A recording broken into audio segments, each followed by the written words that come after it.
వాయమ్మో ఏం వానలు ఈ వర్షాలు చల్లగుండా అసలుకే ఇచ్చిపెడతలేవు కదా. ఇక మమ్మల్ని కరుణించి వర్ణదేవా అని ఒక్క తీరు మొక్కుకున్న వర్ణదేవుడు మాత్రం వెనకకి తగ్గేటట్టే లేడు. ఇవాళ ఏకంగా ఎంజీబీఎస్ బస్టాండ్ని మూసి ముంచెత్తే తీరొచ్చింది వరద. ఇక ముచ్చట్ల మీద కూడా నజరేద్దాం పాండ్రి.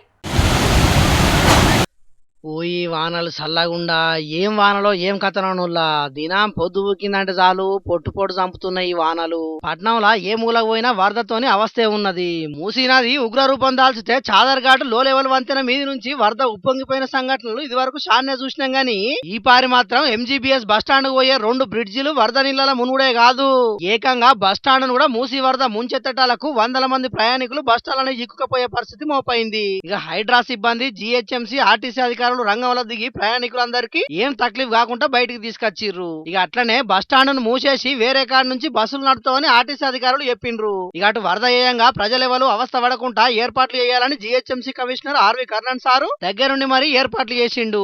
ఈ వరదలు ఏయంగా గోసపడుతున్న ప్రజలకు డ్రోన్లతోని ఆహారం, మంచి నీళ్లను, మందులను సరఫరా చేసిర్రు అధికారులు. ఇక అటు మంచిరేవుల దగ్గర వరద నీళ్లు బ్రిడ్జి మీద నుంచి పోతుండేతాలకు అధికారులు రోడ్డును మూసేసిర్రు. ముందు జాగ్రత్తగా నార్సింగి టోల్ గేట్ ను కూడా మూసేసిర్రు.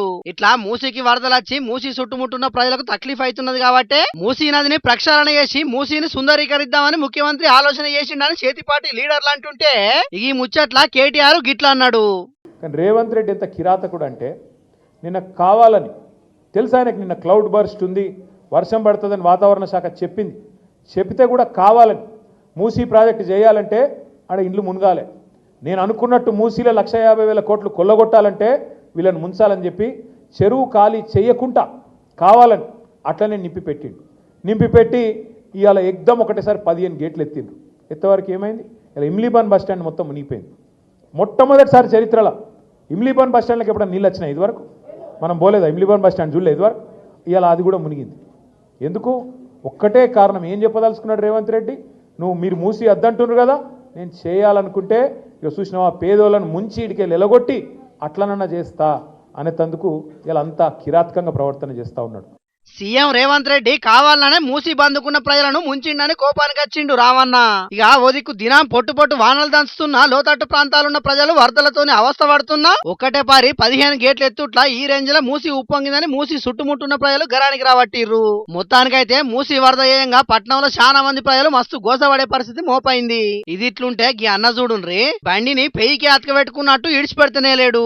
బండి పోతే ఓని తీయరాదే అన్న, ఉత్తగా బండి వాయే నువ్వు పోతివి, బగ్గ వానలున్నాయి, ఇంట్లోకెళ్ళి బయటికి వెళ్ళొద్దు, పోయినా వాగులు వంకలు దాటే కాడ స్టంట్లు చేయొద్దని ఒదిక్కు కొలుపు పెట్టి చెప్తుంటే తలుపు పెట్టి ఇన్నట్టే చేస్తున్నారు కొందరు.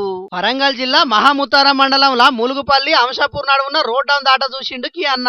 వరద బగ్గుండటాలకు బండితోనట్టుగా పోయి వాగుల పడ్డాడు. లోతు తక్కువనే ఉన్నది, భూమి మీద బిర్యానీ బువ్వ బాగుండి ఏం కాలేదు.